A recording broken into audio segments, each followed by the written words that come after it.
मैं प्रतिपक्ष के माननीय नेता से भी यही निवेदन करूंगा कि इतना महत्वपूर्ण विधेयक है। नहीं और इसमें आप बात सुनिए, मेरा व्यवस्था का प्रश्न है, व्यवस्था का प्रश्न है। ये कोई परसों जब कोई नियम नंबर तोड़ के नहीं आ सकता था तो आज कैसे आ रहे हैं? देखिए ये परंपरा गलत मत डालो, उसके लिए नियम अलग मत बनाओ। आप बना रहे हो, आप बना रहे हो, कैसे सीरियल कैसे नहीं तोड़ी, आज ये नंबर कैसे तोड़ रहे हो? तो क्या आज नंबर कैसे तोड़ रहे हो? ये तो बिल्कुल नंबर आज कैसे तोड़ा जा रहा है, सीरियल कैसे तोड़ी जा रही है? ये कोई सकारात्मक रवैया नहीं है। प्रतिपक्ष के नेता आपको सोचना चाहिए, एक महत्वपूर्ण बिल है और ये मेरे कोटा शहर में जहाँ 2.5 लाख बच्चे अध्ययनरत करते थे, हमारा कोई ऐतराज मुझे बोलने का अधिकार नहीं है क्या? मेरी बात सुनो, संसदीय मंत्री की मेरी बात सुनिए, मेरी बात सुनिए, थोड़ी सकारात्मकता के साथ लेना चाहिए। ऐसा नहीं है, आप जो मर्जी तो कर रहे हो, ऐसे नहीं, ऐसे नियमों से चलो ना, नियमों से चलो, नियमों से चलवाओ। तो महोदय आपने मुझे आप बताओ, राजस्थान कोचिंग सेंटर एक्ट एक सेकंड पर बोलने का एक सेकंड आसन से जब व्यवस्था दी है कि माननीय सदस्य आसन पर थे, इस कारण से उनको वापस समय मिला है। इस छोटे मन की बात थोड़ी करते हैं इस तरह से। तीसरे पे बोलेंगे, अनुपस्थित व्यवस्था है, बीच में नहीं बोल सकता। तो बिल्कुल ही संकीर्ण विचारधारा हो गई माननीय प्रतिपक्ष महोदय। माननीय सभापति, आसन पे आप लोगों के सामने बैठा हुआ हूं, आप इस आसन में विराज रहे थे तो आपके द्वारा ही परसों जो आदेश दिए थे आज ही चेंज कर दिया। मेरे द्वारा आदेश थे, मेरे बात आई परसों आपने दिए थे निर्देश। कोई बात नहीं, विराज आप ऐसे यार हद होगी, ये क्या बात होगी? आप इतने वो माननीय सदस्य उस समय उपस्थित नहीं थे, आप खुद ही पालना नहीं कर रहे हो। आप उस समय उपस्थित नहीं थे माननीय सदस्य, हाँ तो भाई आप उस समय उपस्थित नहीं थे, मैं सदन में बैठा हुआ था। बड़े मन के आदमी छोटी बातें करते हैं, छोटी आप अब ये समय स्वयं सदन का खराब करने से कोई मतलब है क्या? व्यवस्था दी थी, कोई उसका उपयोग है क्या? सदन का समय खराब कर रहे हो आप। संदीप जी कंटिन्यू। बहुत ही क्यों मजाक कर रहे हो? गंभीर है, मजाक नहीं कर रहे। अरे नियमों से चलाओ, नियमों से चलाओ, नियमों से सर्वप्रथम नियमों से चलाओ। सरकार का अच्छे काम के लिए थोड़ा त्याग करो। देना चाहूंगा, आभार व्यक्त करना चाहूंगा कंटिन्यू कि केंद्र सरकार ने इस विषय में ये एक्ट लेकर आई और सभी प्रदेशों को निर्देशित किया कि अपने अपने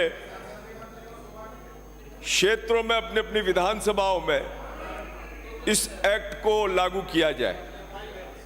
और आज की जरूरत के हिसाब से हम सब समझ सकते हैं कि प्रतियोगी परीक्षाओं को लेकर छात्र छात्राएं कोचिंग सेंटर्स में अधिकांश समय देकर अपने शिक्षा का अध्ययन करते हैं और जिस तरीके से प्रतियोगी परीक्षाओं का भी विस्तार हो रहा है और छात्र भारी प्रतिस्पर्धा के साथ भारी संख्या में इन परीक्षाओं में भाग ले रहे हैं और इसमें अलग अलग विषय के विशेषज्ञ शिक्षकों के द्वारा इन कोचिंग सेंटर्स में शिक्षा दी जाती है और न केवल बच्चों की क्षमता को परखा जाता है बल्कि उसकी कमियों को दूर कराकर पढ़ाने के नए तरीकों को आजाद करना और एक उत्कृष्ट परिणाम देने का प्रयास कोचिंग इंस्टीट्यूट्स का रहता है। और जैसा मेरे सभी साथी बता रहे थे कि कोटा, जयपुर, सीकर जैसे कई शहरों में कोचिंग इंस्टीट्यूट्स के माध्यम से छात्र छात्राओं को शिक्षित किया जाता है विभिन्न प्रकार के, कहीं आईआईटी, कहीं मेडिकल की, कहीं चार्टर्ड अकाउंटेंट के और अन्य प्रतियोगी परीक्षाओं की। और अभी एक व्यावसायिकता भी कोचिंग इंस्टीट्यूट्स में आ गई। हमारा पुरातनकालीन इतिहास रहा है कि हमने बहुत उच्चतर आयाम शिक्षा के क्षेत्र में स्थापित किए, परंतु आज वर्तमान में जिस प्रकार की आवश्यकता थी उस आवश्यकताओं को देखकर मूल उद्देश्य जो इस बिल का मुझे लगा और आप सभी लोगों को लगा होगा इसके पीछे सिर्फ सरकार ये चाहती है कि बिना दबाव के बच्चे को गुणवत्ता युक्त शिक्षा मिल सके। मूल उद्देश्य इस बिल का ये है, उन्हें अच्छी सुविधाएं मिल जाए, गुणवत्ता युक्त शिक्षा मिल जाए, साथ ही साथ जो विद्यार्थी और उनके परिजनों के साथ शोषण होता है इसमें पारदर्शिता कायम हो जाए। और इसमें ये बिल पूरी तरीके से सक्षम है। 29 धाराएं इस बिल में है और उनमें से कई बड़ी उपयोगी धाराएं, परंतु माननीय सभापति महोदय, मैं वहां बैठकर सबको सुन भी रहा था, तो निश्चित रूप से जो बच्चा है वो हमारे देश का कर्णधार है। आने वाले समय में इस देश की बागडोर को संभालने वाला वो बच्चा, वो छात्र। और मुझे कहीं पढ़ा है, ध्यान भी है, सब लोग जानते हैं कि पहले प्रारंभ के अंदर पुराने समय में बच्चों को, जब छोटे बच्चे होते थे तो उनको घुटने के बल जब वो चलना चालू करते थे तो उनके सामने 4-5 चीजें रख दी जाती थी और बच्चे के घुटने जिस ओर चले जाते थे तो ये माना जाता था कि बच्चा इस क्षेत्र में बहुत उन्नति करेगा। तो हमें आज उन परंपराओं को हम भूल गए कि हमारा बच्चा जिसके अंदर असीम संभावना है, वो बहुत कुछ कर सकता है। हम उसकी प्रतिभा को पहचाने बिना अपनी मर्जी बच्चे के ऊपर थोप देते हैं। और सबका यही मानना है कि जिस तरीके से बच्चे के ऊपर अपनी मर्जी को थोप दिया जाता है तो बच्चा मानसिक रूप से दबाव में आता है। आवश्यकता थी कि उसकी उस प्रतिभा को पहचान कर उसे उस क्षेत्र में आगे बढ़ाया जाता। मुझसे पूर्व भी कई लोगों ने इस विषय को रखा है। निश्चित रूप से यदि हम बच्चे को ये जानकर कि वो करना क्या चाहता है और उसके बाद जब हम कोचिंग इंस्टीट्यूट में उसको भेजते हैं या विद्यालय में उसको भेजते हैं तो हमारा दायित्व भी हो जाता है कि वहां जाकर बच्चे के साथ हम निरंतर उससे संवाद रखें। वो संवाद भी नहीं हो पाता। और साथ ही साथ जो इंस्टीट्यूट्स की आवश्यकता होती है, जो मैं समझता हूं इस बिल में भी लेने की आवश्यकता है कि उस इंस्टीट्यूट के अंदर वो सुविधाएं उसको दी जाए जहां उसका स्वस्थ मनोरंजन के साथ साथ उसे खेल कूद और योग प्राणायाम स्वस्थ मनोरंजन, उसका 1 घंटे का कालांश ऐसा भी होना चाहिए कि दिन भर की पढ़ाई के बाद बच्चा अपने आप मानसिक रूप से स्वस्थता को महसूस कर सके। ऐसी कुछ चीजें यदि इस बिल में लागू हो जाए तो यूं बिल बहुत आवश्यक भी है, बहुत अच्छा भी है। 1 साल के अंदर 1,25,000 सरकारी नौकरी, 1,50,000 निजी नौकरियां इस साल दी जाएंगी। तो युवाओं को सरकार भी अवसर दे रही, परंतु जहां वो पढ़ रहा है चाहे वो स्कूल, इसमें कई सारी चीजें ऐसी हैं माननीय सभापति महोदय इस बिल में कि जैसे जो कोचिंग इंस्टीट्यूट्स हैं जो 50 की संख्या के अंदर आ रहे हैं, जो 50 स्टूडेंट को पढ़ाएंगे तो कोचिंग सेंटर माना जाएगा और कोचिंग सेंटर मानने के बाद उस पर भी वही पाबंदियां लागू होंगी जो 1,50,000 या 10,000 वाले इंस्टीट्यूट्स पे होंगी।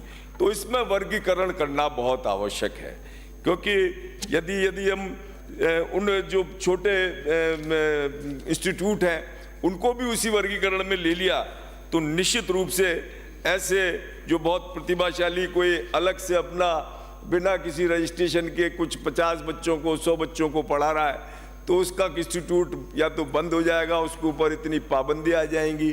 तो ऐसी कई चीज़ों में सुधार करने की आवश्यकता है।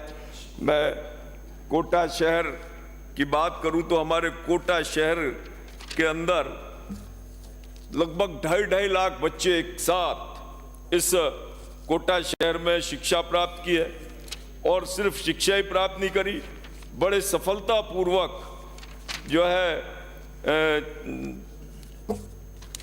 उन्होंने 50,000 से अधिक IITian कोटा शहर ने दिए, 50,000 से अधिक IIT। लेकिन आज वर्तमान में जो बार बार बात आ रही थी, कई लोग कह रहे थे कोटा शहर में छात्रों ने आत्महत्याएं कर ली कि साहब 127, हरिमोहन जी साहब भी कह रहे थे, माननीय हरिमोहन जी 127 आत्महत्याएं कर ली।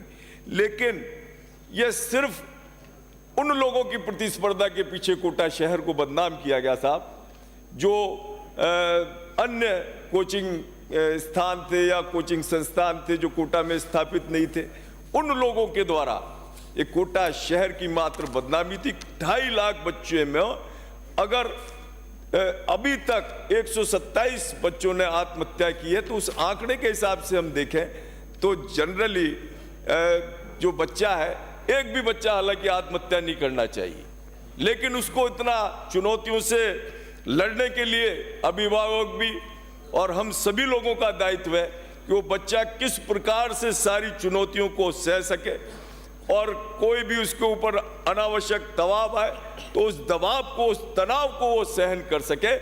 ये भाव हमारे देश के बच्चों का हो तो निश्चित रूप से ये आत्महत्याएं रुक सकती हैं। और इसमें जहां तक बिल का विषय है तो मेरा मानना है कि कुछ संशोधनों के साथ बाकी कई सारी चीजें अच्छी हैं, परंतु आज हम इस बात को नहीं नकार सकते साहब कि एक जो है, आप देखो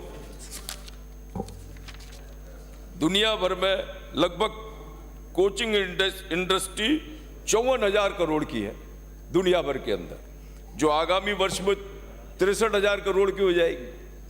और 2019 से अब तक ये इंडस्ट्री दुगनी होकर प्रतिवर्ष 17% की दर से आगे बढ़ रही। हमारे देश में 2015 में कोचिंग संस्थानों का वार्षिक राजस्व 24,000 करोड़ था, 2025 में 58,088 करोड़ रुपए तक पहुंचा। इसके 2028 तक 1,33,955 करोड़ होने की संभावना है। तो कोचिंग इंस्टीट्यूट पर एक तरीके से मेरा मानना है कि उन पर मॉनिटरिंग भी हो, लेकिन साथ ही साथ उनके ऊपर वो पाबंदियां लगे जिससे कि बच्चे का विकास हो सके। हम सब लोगों का विषय यही है, हम सभी यही चाहते हैं कि हमारे देश का छात्र बिना दबाव के, बिना तनाव के अच्छी और गुणवत्ता युक्त शिक्षा ले सके। तो मेरा माननीय मंत्री जी, आप बहुत अच्छा ये बिल लेकर आए हो, इसमें बहुत सारी आपने चीज़ों को भी रखा है, लेकिन इन सारे विषयों को हमें देखने की आवश्यकता भी है कि इसमें हम कुछ चीज़ों को जोड़कर इस बिल को ऐसा बनाएं कि जहां स्कूलों का और इंस्टीट्यूट्स का भी तालमेल होना चाहिए। आपने इसमें स्कूली टाइम में बच्चे इंस्टीट्यूट में नहीं पढ़ेंगे जो स्कूली टाइम होगा। अगर ऐसा होगा तो उनका जो महत्वपूर्ण समय है वो भी निकल जाएगा।